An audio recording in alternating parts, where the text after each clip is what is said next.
Esta serie, un noticiario de la historia del Tercer Reich, elaborado en su totalidad con noticiarios alemanes originales y documentales de la época, no se presenta como una defensa o mitificación del nazismo, sino como una ventana abierta al pasado que demuestra la tremenda influencia que tuvo este constante flujo de sutil propaganda sobre una audiencia ensimismada. Saliendo de un periodo turbulento después de la Primera Guerra Mundial, el Partido Nacional Socialista de los Trabajadores Alemanes, conocido como el Partido Nazi, dirigido por Adolf Hitler, tuvo una importancia mínima en el espectro de la política alemana durante casi una década. El efecto que tuvo el crack de 1929 en muchos países, incluido Alemania, fue prácticamente la bancarrota. En este turbulento periodo, el Partido Nazi de Hitler encontró apoyo y en las elecciones de julio de 1932 se convirtió en el partido más poderoso del Reichstag. En abril de 1933, Hitler ascendió a canciller y líder de Alemania e inmediatamente tuvo bajo su control el poder de Estado sobre los medios de comunicación. El doctor Joseph Goebbels ya había organizado su ministerio de propaganda, preparando el camino a Hitler para una total manipulación y dominación del pueblo alemán a través del control nazi y de una propaganda bien orquestada. Las artes, música, programas de radio, películas, documentales, noticiarios, estaban todos sometidos a la censura y en muchos casos el material era producido por el Ministerio de Propaganda. Con la aparición de las películas sonoras en los años 30, el cine se convirtió en el medio de entretenimiento más importante de las masas. Tanto películas como documentales y noticiarios se convirtieron en valiosos medios de adoctrinamiento. Valiéndose de los mejores directores, cámaras, escritores, editores y compositores, el ministro de propaganda Goebbels consiguió producir material audiovisual que incluso según los patrones actuales contiene imágenes y sonidos de gran impacto. En ellas se muestran escenas de batallas victoriosas en todos los frentes con muy pocas víctimas alemanas y la máquina de guerra alemana siendo calurosamente recibida por los pueblos conquistados. Se dedica también una gran parte del tiempo a presentar la imagen de una nación unida, totalmente entregada y dando apoyo a su querido Führer. Esta peculiar visión puede hacernos entender cómo el pueblo alemán aceptó y vivió en tiempos de paz y de guerra bajo Hitler y el Tercer Reich. También nos recuerda que a pesar de que el mundo fue testigo de este periodo de maldad, el nacionalismo, la tiranía y la propaganda siguen existiendo hoy en día.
Der Staat befiehlt uns, sondern wir befehlen dem Staate.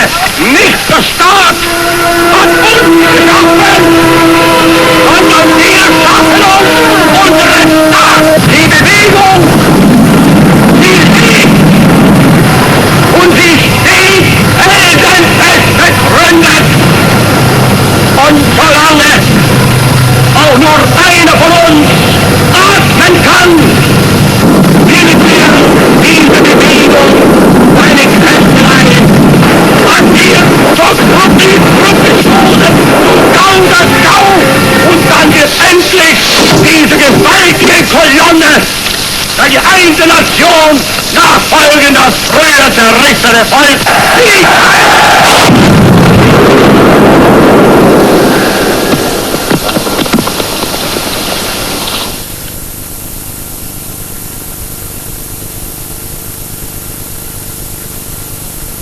En 1648, después de la Guerra de los 30 años, el primer Reich alemán fue fundado bajo los auspicios del Tratado de Paz de Westfalia. Francia e Inglaterra se aprovecharon de los conflictos entre los alemanes para establecerse como potencias mundiales. Más de 200 años después, los estados alemanes unieron sus fuerzas otra vez bajo el astuto liderazgo de Bismarck para formar el Segundo Reich alemán, a fin de protegerse de su enemigo común. La nueva unión de estados alemanes trajo la paz al pueblo alemán y la economía empezó a prosperar.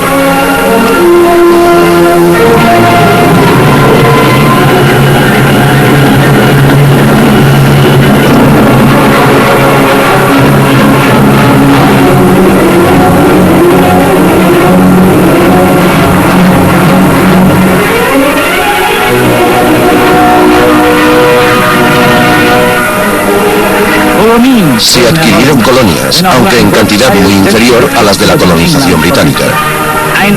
Se organizó un ejército de reclutas y una flota naval para proteger el territorio nacional y las colonias. Gran Bretaña empezó a preocuparse por el tema de la dominación mundial.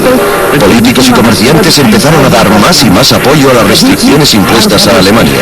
El resultado fue la Primera Guerra Mundial.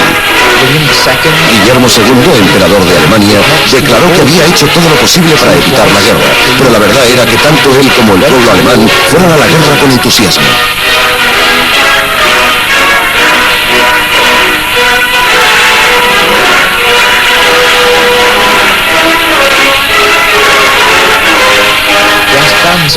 En Dassler's Place, la multitud salió a la calle a vitorear a los apuestos soldados mientras marchaban hacia la guerra. El clima de entusiasmo confería a la ocasión un ambiente de carnaval.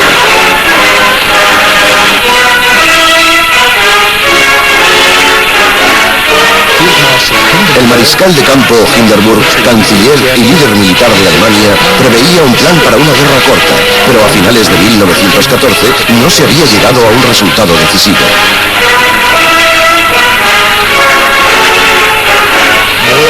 Más y más tropas fueron reclutadas y enviadas rápidamente al frente.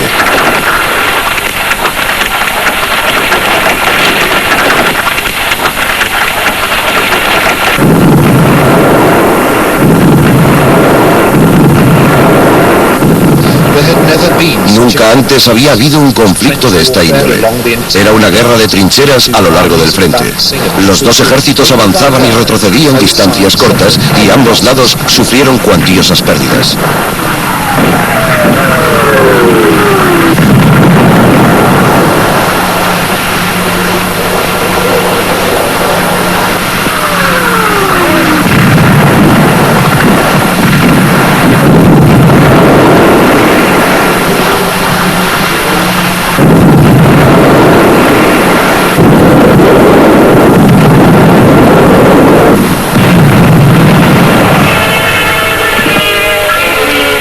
Los soldados no eran las únicas bajas.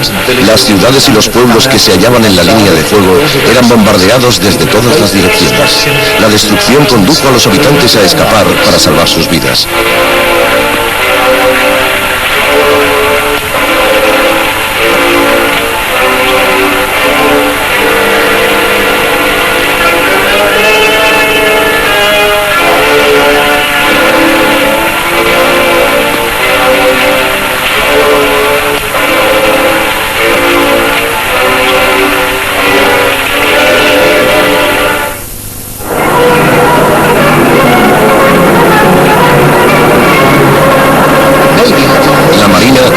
Importantísimo en esta guerra, especialmente gracias a una de las nuevas y terroríficas armas de la guerra, el submarino. Desde las tenebrosas profundidades causó grandes estragos en los barcos británicos.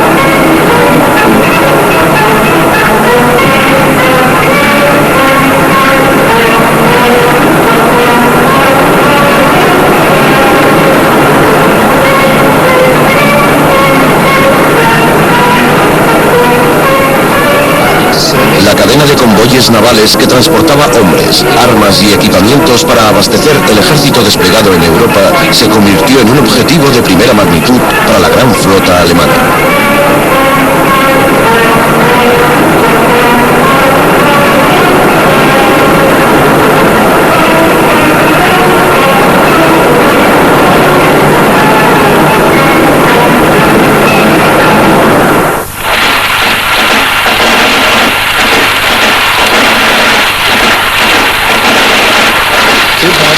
El mariscal de campo Hindenburg pasa revista a sus tropas en el frente.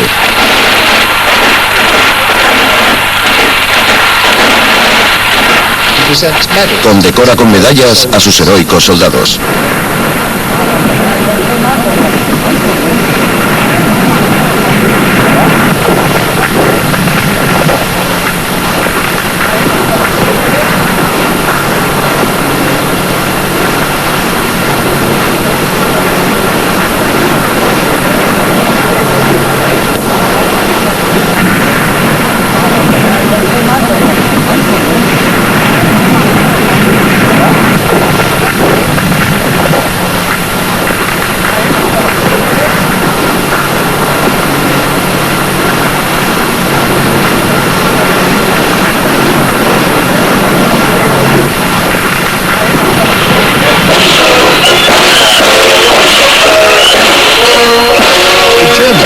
Los alemanes hacían la guerra en dos frentes, en el oeste contra los británicos y sus aliados, y en el este contra los rusos.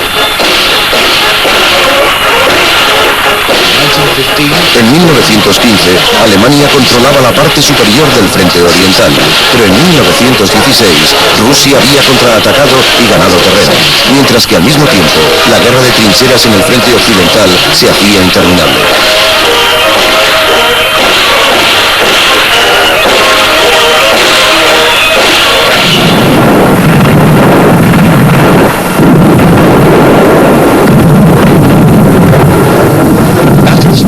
Las batallas se estaban volviendo más cruentas y devastadoras gracias a las nuevas y temibles armas de guerra.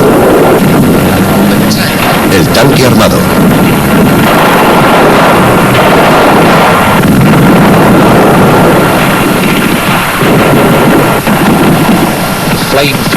El lanzallamas. Y la más vil de todas, el gas mostaza.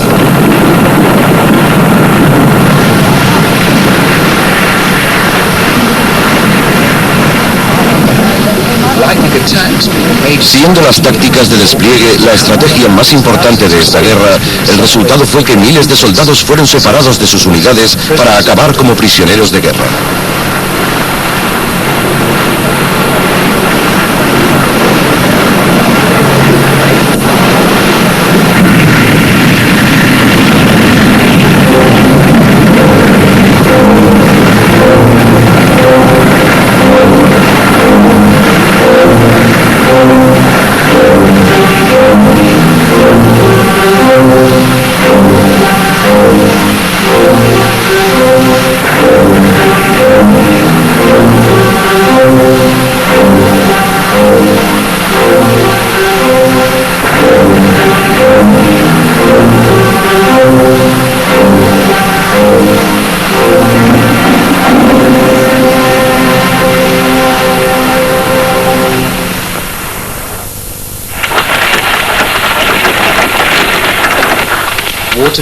Cráteres creados por bombas y granadas llenos de agua cubrían los campos de batalla. Este peligroso terreno hacía difícil el desplazamiento de tropas y equipamientos a nuevas posiciones.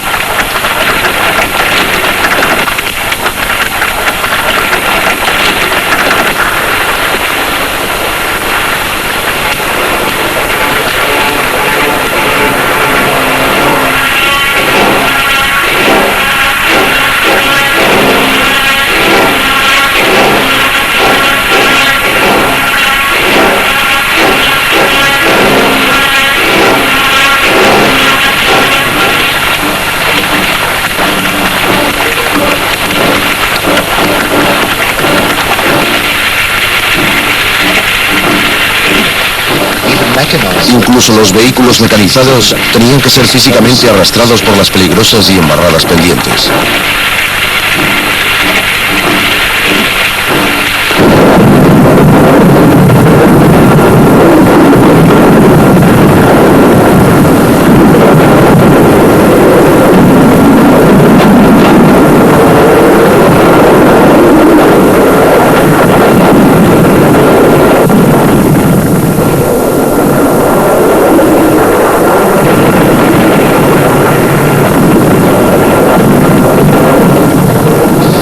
En 1917, Rusia abandonó la guerra, lo que disminuyó la presión en el frente oriental de Alemania, pero al mismo tiempo, los Estados Unidos de América entraron en la guerra.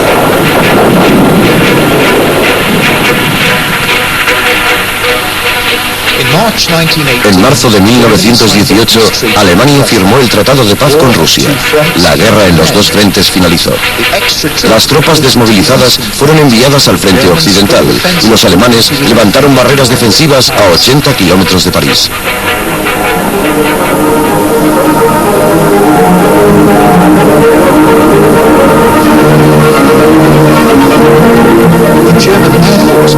La Fuerza Aérea Alemana jugó un papel muy importante en esta ofensiva.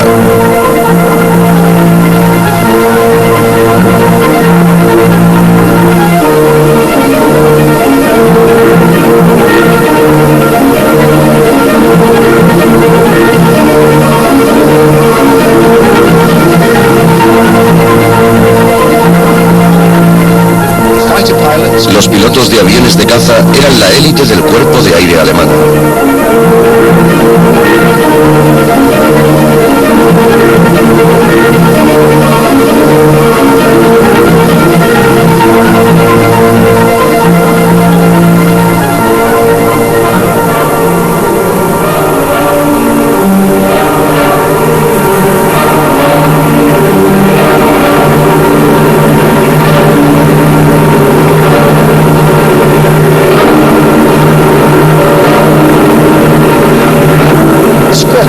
Un escuadrón despega para patrullar.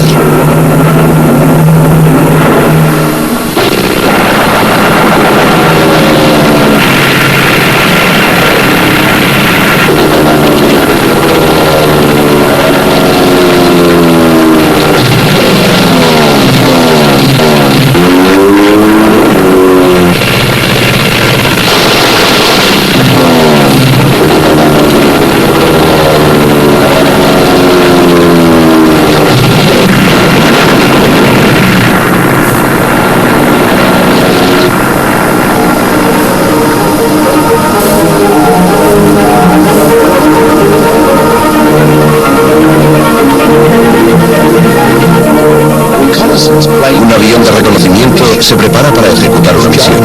Su trabajo era fotografiar e indicar los movimientos de las tropas enemigas. Esta información era enviada a las baterías de artillería alineadas para bombardear con más precisión las posiciones enemigas.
Los bombarderos añadieron una nueva dimensión de terror, no solo para el enemigo, sino también para las ciudades y pueblos ubicados en el radio de acción de los bombarderos.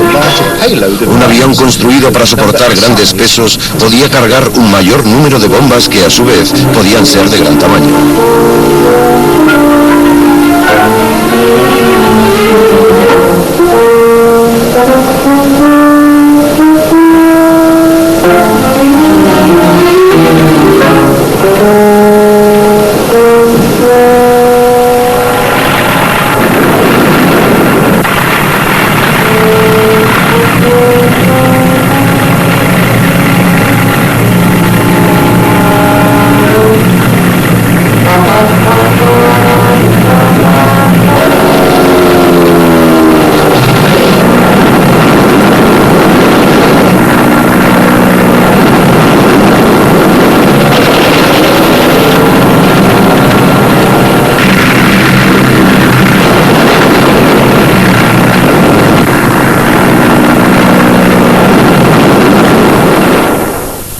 uno de los mejores pilotos de cazas de Alemania, Hermann Göring, que después se convirtió en ministro del Reich con el partido nazi en el poder.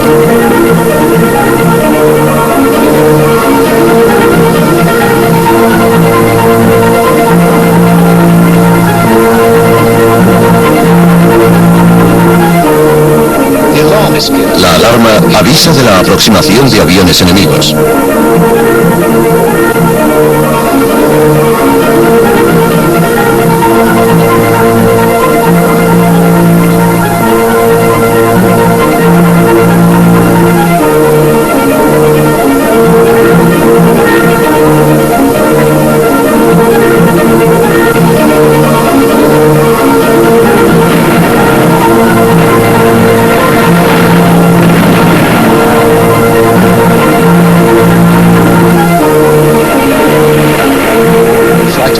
El oficial Göring y su escuadrón despegan.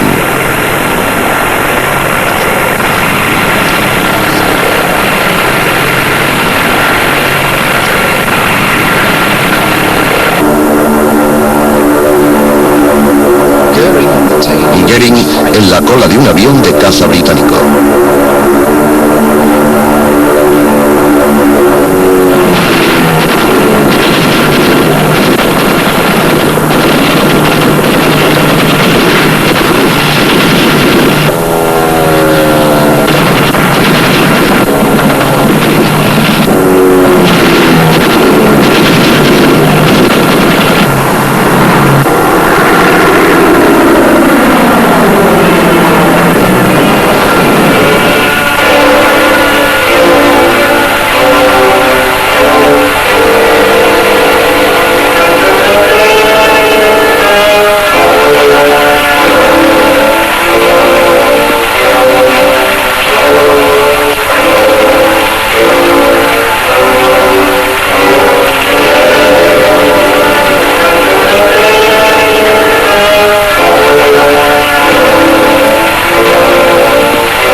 Los refugiados buscan desesperadamente abrigo fuera de las zonas de batalla.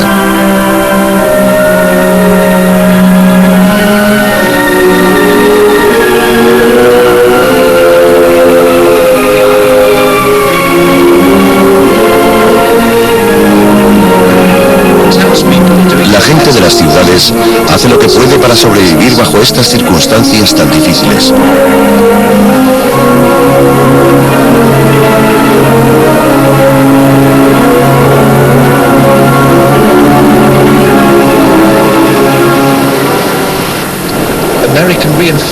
Los refuerzos americanos habían llegado a Francia y en julio de 1918 los aliados lanzaron sus contraataques.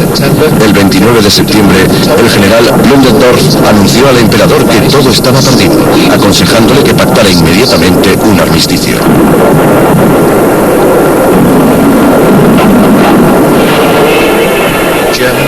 Las tropas alemanas del frente se rendían a miles ante los británicos. Otros tomaban el camino de vuelta a casa y tuvieron que enfrentarse a la inestabilidad civil que les aguardaba.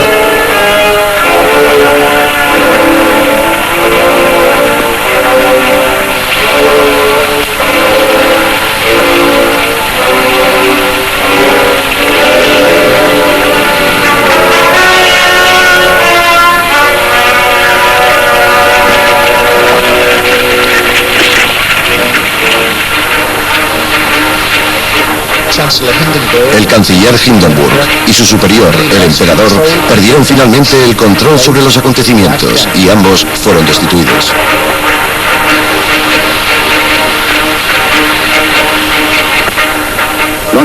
En 1917, los bolcheviques tomaron el poder en Rusia.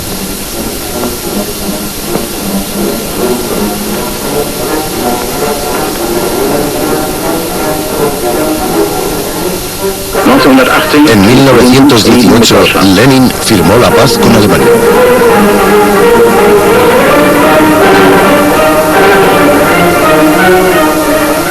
La revolución se extendió a Alemania. Los marineros de Kiel provocaron una revolución después de que fracasara la última ofensiva a gran escala por mar. El Kaiser abdicó. Alemania se declaró una república.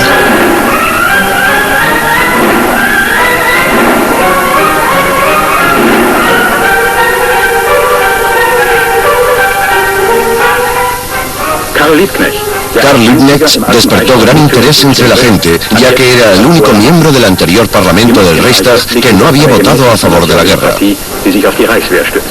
El poder real del imperio se encontraba en los socialdemócratas moderados que tenían el apoyo del ejército. El movimiento sindical estaba dividido. El gobierno socialdemócrata ordenó al ejército reprimir la revolución. Liebknecht y muchos de sus aliados fueron asesinados.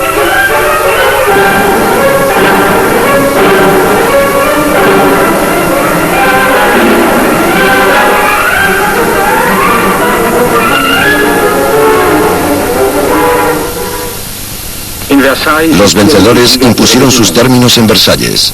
La nueva república fue forzada a pagar los costes de la guerra que el Kaiser había perdido. Alsacia y Lorena pasaron a formar parte de Francia. Posen y Prusia Occidental fueron anexionadas a Polonia y Memel fue cedida a Lituania. Alemania perdió todas sus colonias y fue obligada a reembolsar a los vencedores los costes de la guerra. A pesar de todo, el imperio permaneció intacto. La ciudad libre de Danzig retuvo su afiliación alemana. El Rhineland fue convertida en una zona desmilitarizada, pero permaneció en manos alemanas. La industria armamentística fue destruida y el ejército reducido a 100.000 soldados profesionales. Pero la soberanía de Alemania no fue puesta en peligro. De todas formas, el elemento conservador de Alemania consideraba el Tratado de Versalles una humillación para la República. Ebert, el presidente socialdemócrata del Reich, confía en el apoyo del ejército. Los fanáticos nacionalistas culpan a los líderes políticos de la República por el fracaso de la guerra. Políticos poco populares, como el ministro de Asuntos Exteriores Rathenau, fueron asesinados por aceptar someterse a los términos del Tratado de Paz. En Bavaria, el ejército y los cuerpos de voluntarios se tomaron la justicia por su mano. Rechazaron reconocer la autoridad del gobierno del Reich. El general Ritter von Hebb fundó grupos nacionalistas extremistas con fondos reservados del ejército. Su ayudante, el capitán Rom, contrató espías para vigilar a estos grupos. Uno de ellos se afilió al pequeño Partido Laborista Alemán. No le interesó controlar los movimientos de este grupo y con el paso del tiempo se convirtió en su líder. En 1920 ya estaba criticando los tratados de paz con los aliados y con Rusia, tanto en panfletos como en público. Adolf Hitler nació el 20 de abril de 1889 en la pequeña ciudad austríaca de Braunau. Era hijo de Alois Hitler, un oficial de aduanas y de su tercera mujer. Cuando Adolf tenía 8 años, la familia se trasladó a una pequeña casa en Leonsing, cerca de Linz. Allí fue donde se produjo el crítico conflicto entre padre e hijo. Alois quería que su hijo fuera funcionario. Adolf quería ser pintor. Se enfrentó a los deseos de su padre. Cursó estudios en la escuela secundaria de Linz, siendo un estudiante mediocre.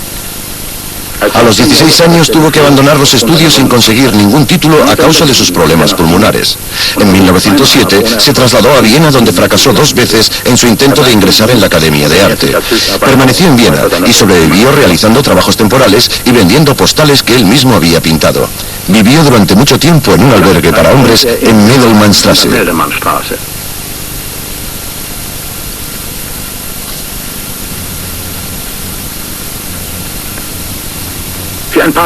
Compró sus primeros panfletos antisemitas por un precio muy bajo. Estos eran publicados por la librería Ostara, que defendía los derechos de los arios.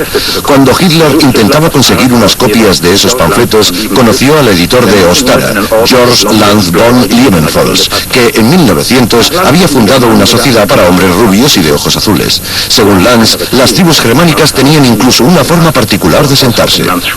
Tenían unos pies más esbeltos que sus homólogos de cabello moreno, que que eran considerados inferiores. Ya en aquel entonces, Lanz abogaba por su exterminación. Según él, la historia constituía una lucha eterna entre la luz y la oscuridad, manifiesta en el color del cabello y la piel. La esvástica era su símbolo y los judíos eran vistos como la raíz de todo mal. Estas teorías fueron una revelación para este chiflado, medio hambriento y en paro, que tenía que creer en alguna distinción entre las personas y las razas, de forma que pudiera incluirse en la raza superior. Cuando Hitler fue convocado para el servicio militar, ya había abandonado Austria en dirección a Múnich. Los papeles de alistamiento todavía le llegaron a sus manos. Temeroso de los posibles problemas con la policía, Hitler se presentó para el servicio militar, pero fue declarado exento por problemas de salud. En Múnich llevó la misma vida que había llevado en Viena.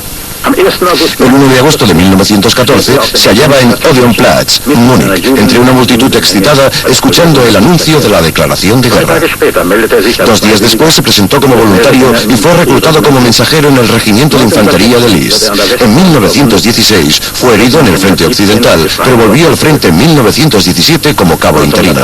En 1918 fue herido en un ataque de gas de los británicos y sufrió temporalmente de ceguera. Cuando se declaró el armisticio y concluyó la guerra, se encontraba en un hospital militar. Esto le dejó de nuevo en el desempleo. Era un hombre sin carrera y sin familia. Decidió convertirse en político. Volvió a Múnich, donde se habían congregado algunos de los nacionalistas más fanáticos. Los cuerpos de voluntarios se habían organizado originalmente bajo las órdenes del ejército para defender la frontera oriental. Ahora se reorganizaban para derrocar a la República. Tenían el apoyo de un gran número de autoridades estatales. Respondiendo a la pregunta de si en Bavaria existían grupos terroristas políticamente organizados, el jefe de policía de Múnich respondió, sí, pero todavía no lo suficiente. Para personas como Hepp y Rom, los grupos paramilitares de voluntarios constituían los cimientos del futuro ejército alemán. Rom descubrió el talento de Hitler y lo reclutó en el Reichsheer. Su trabajo era inmunizar a los soldados contra las ideas democráticas. El 1 de abril de 1920, Hitler abandonó el ejército para dedicarse íntegramente al partido. Como portavoz del partido, puso en práctica su teoría según la cual la persona que fuera capaz de movilizar a las masas se convertiría en la última instancia en su líder. Sus seguidores desfilaban uniformados por las calles, profiriendo abiertamente amenazas políticas de carácter violento. Hitler sabía que muchas personas se sentían atraídas por las manifestaciones violentas y que muchas más serían silenciadas por ellas. Hitler organizó grupos provocadores para que se enfrentaran violentamente y dispersaran manifestaciones de otros partidos políticos. Oficiales desempleados como el capitán Düring y racistas fanáticos como el profesor de enseñanza secundaria Streicher se unieron al partido. En 1923 empezaron a unir sus fuerzas con otros grupos paramilitares. El general Ludendorff se convirtió en el cabecilla visible de estos grupos.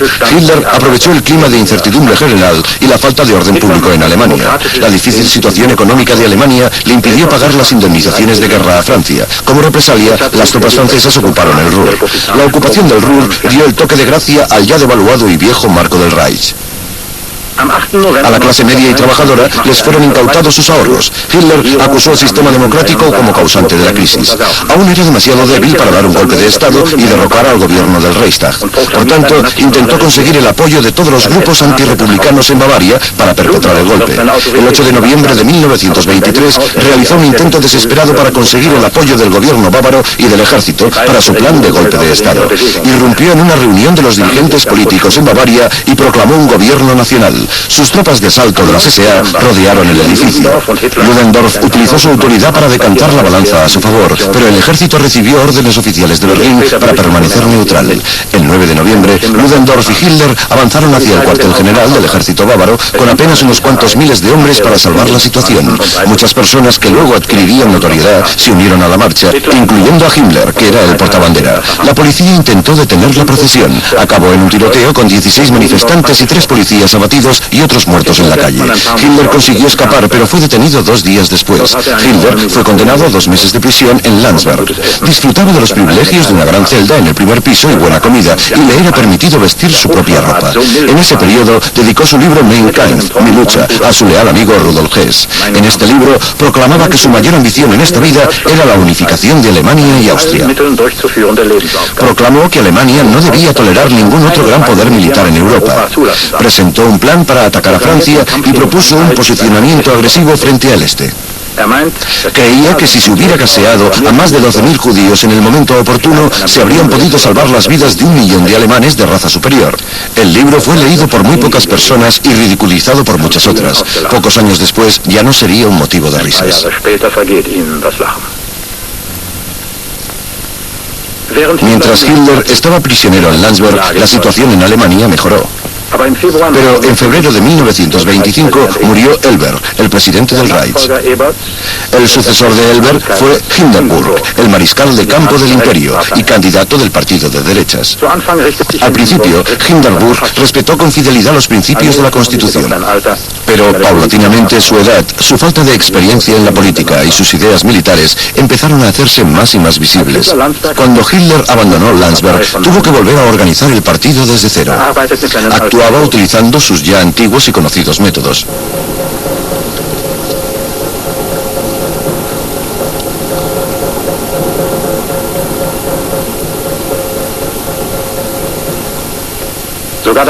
Incluso la prohibición de hablar en público, que algunos estados le habían impuesto para intentar detenerlo, fue utilizada como propaganda a su favor.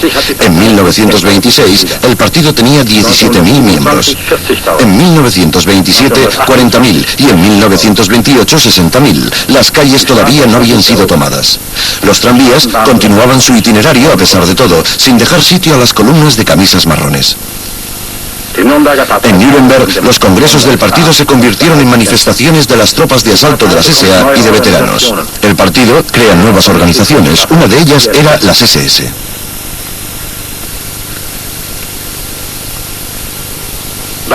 En estos mítines públicos organizados con mucha astucia, Hitler dirigía ceremonias para rendir honor a la bandera y pronunciaba exaltados discursos llenos de condenas a sus partidarios.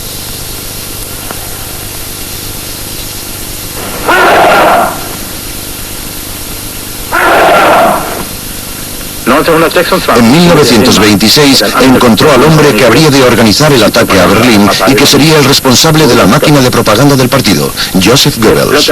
Ahora la batalla política era librada con todos los medios disponibles. Las palizas y reyertas públicas se convirtieron en acontecimientos cotidianos. Los partidos mayoritarios empezaron a formar sus propias organizaciones paramilitares. Los socialdemócratas llamaban a las suyas grupos Reichsbanner y los comunistas tenían sus propias unidades de combate del Frente Rojo. Bajo el liderazgo de Thälmann, los comunistas se volvieron más activos que en el pasado.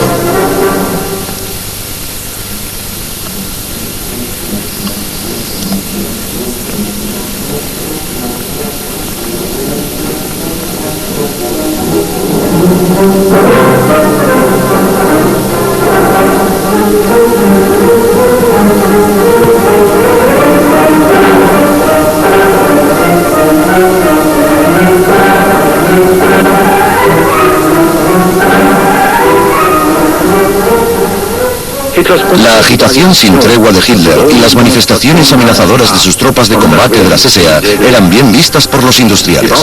Necesitaban a alguien para movilizar las masas en contra del comunismo. El dinero procedente de la industria empezó a llenar los cofres del partido.